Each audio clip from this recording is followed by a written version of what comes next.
아브라함은 자손에 대한 하나님의 약속이 어떻게 이루어질 것인가에 대한 두려움과 함께 이 중대한 문제를 놓고 고민을 더해갑니다.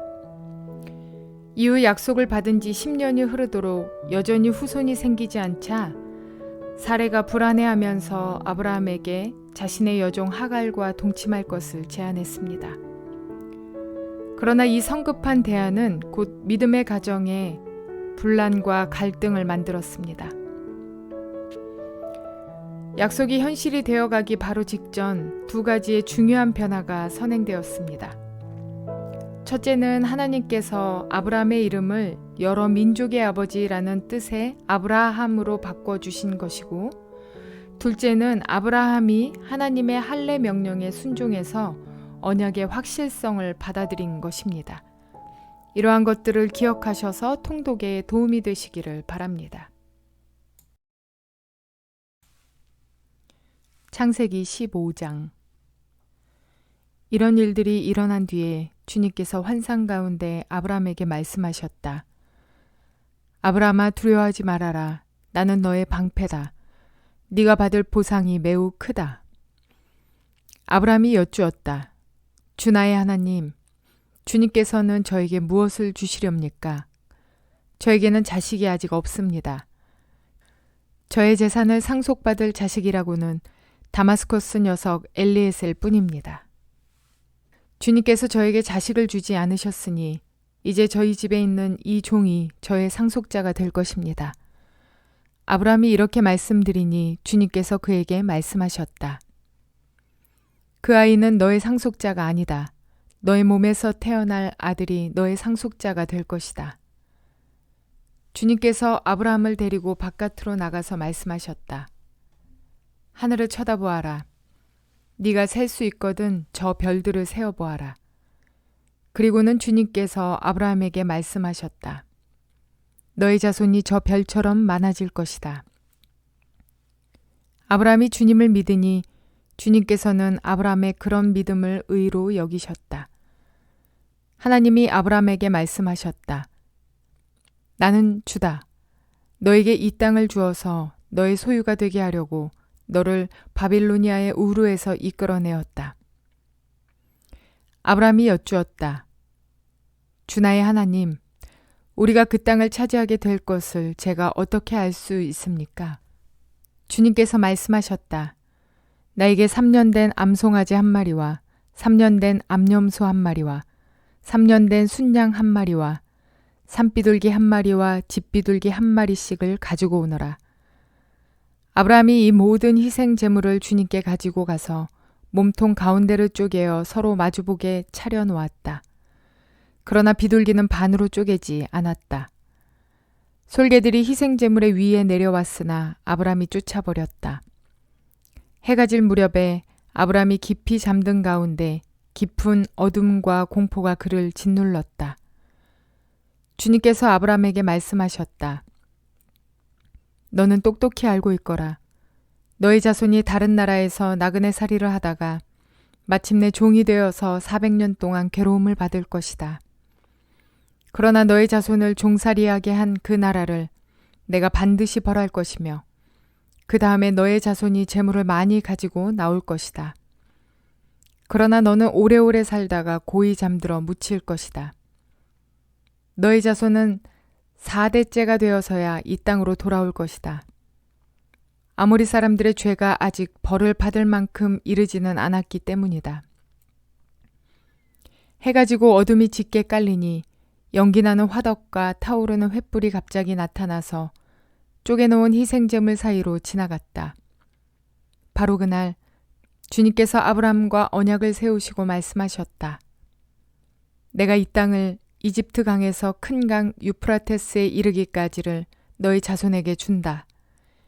이 땅은 겐 사람과 그니스 사람과 간몬 사람과 헷 사람과 브리스 사람과 르바 사람과 아모리 사람과 가나안 사람과 기르가스 사람과 여부스 사람의 땅을 다 포함한다. 창세기 16장. 아브라함의 아내 사레는 아이를 낳지 못하였다. 그에게는 하갈이라고 하는 이집트 사람 여종이 있었다. 사레가 아브라함에게 말하였다. 주님께서 나에게 아이를 가지지 못하게 하시니 당신은 나의 여종과 동침하십시오. 하갈의 몸을 빌려서 집안의 대를 이어갈 수 있기를 바랍니다. 아브라함은 사레의 말을 따랐다. 아브라함의 아내 사레가 자기의 여종 이집트 사람 하갈을 데려다가 자기 남편 아브라함에게 아내로 준 때는 아브라함이 가나안 땅에서 살아온 지 10년이 지난 뒤이다. 아브라함이 하갈과 동침하니 하갈이 임신하였다. 하갈은 자기가 임신한 것을 알고서 자기의 여주인을 깔보았다. 사레가 아브라함에게 말하였다. 내가 받는 이 고통은 당신이 책임을 지셔야 합니다. 나의 종을 당신 품에 안겨 주었더니 그 종이 자기가 임신한 것을 알고서 나를 멸시합니다. 주님께서 당신과 나 사이를 판단하여 주시면 좋겠습니다. 아브라함이 사레에게 말하였다. 여보, 당신의 종이니 당신 마음대로 할 수 있지 않소? 당신이 좋을 대로 그에게 하기 바라오. 사레가 하갈을 학대하니 하갈이 사레 앞에서 도망하였다. 주님의 천사가 사막에 있는 샘 곁에서 하갈을 만났다. 그 샘은 수르로 가는 길 옆에 있다. 천사가 물었다. 사레의 종 하갈아, 네가 어디서 와서 어디로 가는 길이냐? 하갈이 대답하였다. 나의 여주인 사레에게서 도망하여 나오는 길입니다. 주님의 천사가 그에게 말하였다. 너의 여주인에게로 돌아가서 그에게 복종하면서 살아라. 주님의 천사가 그에게 또 일렀다. 내가 너에게 많은 자손을 주겠다. 자손이 셀 수도 없을 만큼 불어나게 하겠다. 주님의 천사가 그에게 또 일렀다. 너는 임신한 몸이다. 아들을 낳게 될 터이니 그의 이름을 이스마엘이라고 하여라. 네가 고통 가운데서 부르짖는 소리를 주님께서 들으셨기 때문이다. 너의 아들은 들나귀처럼 될 것이다. 그는 모든 사람과 싸울 것이고 모든 사람 또한 그와 싸울 것이다. 그는 자기의 모든 친족과 대결하며 살아가게 될 것이다. 하갈은 내가 여기에서 나를 보시는 하나님을 뵙고도 이렇게 살아서 겪은 일을 말할 수 있다니 하면서 자기에게 말씀하신 주님을 보시는 하나님이라고 이름 지어서 불렀다. 그래서 그 샘 이름도 브엘라 헤로이라고 지어서 부르게 되었다. 그 샘은 지금도 가데스와 베렛 사이에 그대로 있다. 하갈과 아브람 사이에서 아들이 태어나니 아브람은 하갈이 낳은 그 아들의 이름을 이스마엘이라고 지었다. 하갈과 아브람 사이에 이스마엘이 태어날 때에 아브람의 나이는 86살이었다. 창세기 17장. 아브람의 나이 99이 되었을 때에 주님께서 그에게 나타나셔서 말씀하셨다. 나는 전능한 하나님이다. 나에게 순종하며 흠없이 살아라. 나와 너 사이에 내가 몸소 언약을 세워서 너를 크게 번성하게 하겠다. 아브라함이 얼굴을 땅에 대고 엎드려 있는데 하나님이 그에게 말씀하셨다. 나는 너와 언약을 세우고 약속한다. 너는 여러 민족의 조상이 될 것이다. 내가 너를 여러 민족의 아버지로 만들었으니 이제부터는 너의 이름이 아브람이 아니라 아브라함이다. 내가 너를 크게 번성하게 하겠다. 너에게서 여러 민족이 나오고 너에게서 왕들도 나올 것이다. 내가 너와 세우는 언약은 나와 너 사이에 맺는 것일 뿐 아니라 너의 뒤에 오는 너의 자손과도 대대로 세우는 영원한 언약이다. 이 언약을 따라서 나는 너의 하나님이 될 뿐만 아니라 뒤에 오는 너의 자손의 하나님도 될 것이다. 네가 지금 나그네로 사는 이 가나안 땅을 너와 네 뒤에 오는 자손에게 영원한 소유로 모두 주고 나는 그들의 하나님이 될 것이다. 하나님이 또 아브라함에게 말씀하셨다.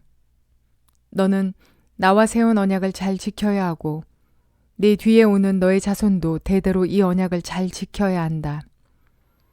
너희 가운데서 남자는 모두 할례를 받아야 한다. 이것은 너와 네 뒤에 오는 너희 자손과 세우는 나의 언약, 곧 너희가 모두 지켜야 할 언약이다. 너희는 포피를 베어서 할례를 받게 하여라. 이것이 나와 너희 사이에 세우는 언약의 표이다. 대대로 너희 가운데서 남자는 모두 난지 8해 만에 할례를 받아야 한다. 너희가 집에서 태어난 종들과 너희가 외국인에게 돈을 주고서 사온 종도 비록 너희의 자손은 아니라 해도 마찬가지로 할례를 받아야 한다. 집에서 태어난 종과 외국인에게 돈을 주고 사온 종도 할례를 받아야 한다. 그렇게 하여야만 나의 언약이 너희 몸에 영원한 언약으로 새겨질 것이다. 할례를 받지 않은 남자, 곧 포피를 베지 않는 남자는 나의 언약을 깨뜨린 자이니 그는 나의 백성에게서 끊어진다. 하나님이 아브라함에게 또 말씀하셨다. 너의 아내 사레를 이제 사레라고 하지 말고 사라라고 하여라. 내가 그에게 복을 주어 너에게 아들을 낳아주게 하겠다. 내가 너의 아내에게 복을 주어서 여러 민족의 어머니가 되게 하고 백성들을 다스리는 왕들이 그에게서 나오게 하겠다. 아브라함은 얼굴을 땅에 대고 엎드려 웃으면서 혼잣말을 하였다. 나이 100살 된 남자가 아들을 낳는다고? 또 90살이나 되는 사라가 아이를 낳을 수 있을까? 아브라함은 하나님께 아뢰었다. 이스마엘이나 하나님께서 주시는 복을 받으면서 살기를 바랍니다. 하나님이 말씀하셨다. 아니다. 너의 아내 사라가 너에게 아들을 낳아줄 것이다. 아이를 낳거든 이름을 이삭이라고 하여라. 내가 그와 언약을 세울 것이니 그 언약은 그의 뒤에 오는 자손에게도 영원한 언약이 될 것이다. 내가 너의 말을 들었으니 내가 반드시 이스마엘에게 복을 주어서 그가 자식을 많이 낳게 하고 그 자손이 크게 불어나게 할 것이다. 그에게서 12명의 영도자가 나오게 하고 그가 큰 나라를 이루게 하겠다.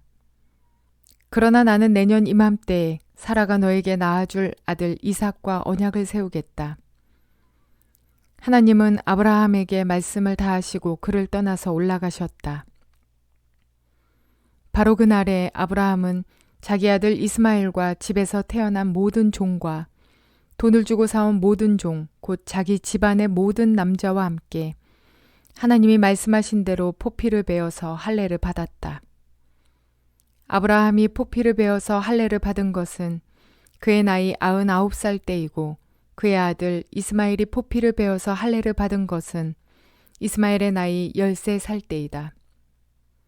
아브라함과 그의 아들 이스마엘은 같은 날에 할례를 받았다. 집에서 태어난 종과 외국인에게서 돈을 주고 사온 종과 아브라함 집안의 모든 남자가 아브라함과 함께 할례를 받았다.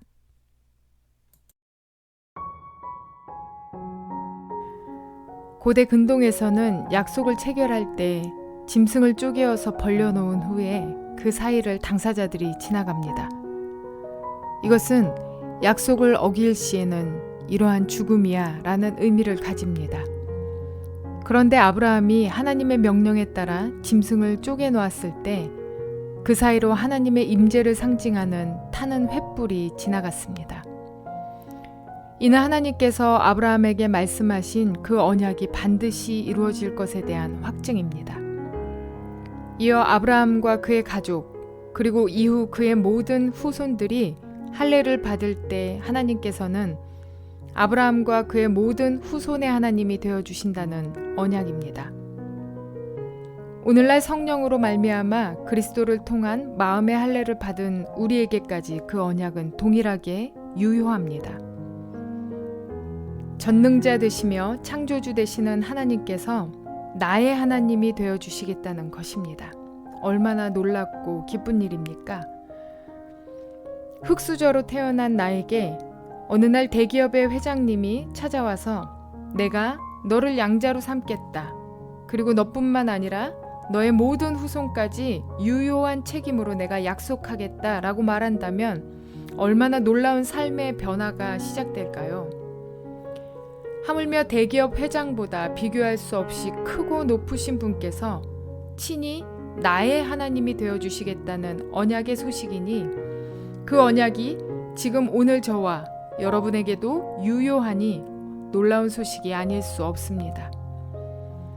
그러므로 어려운 중에 또는 고난 중에 고통 중에 있다면 우리의 하나님 되시는 전능하시며 전지하시고 능력에 제한이 없으시는 나의 하나님께 구하시고 해결되며 얻으시는 복된 날 되시기를 주님의 이름으로 축원을 드립니다.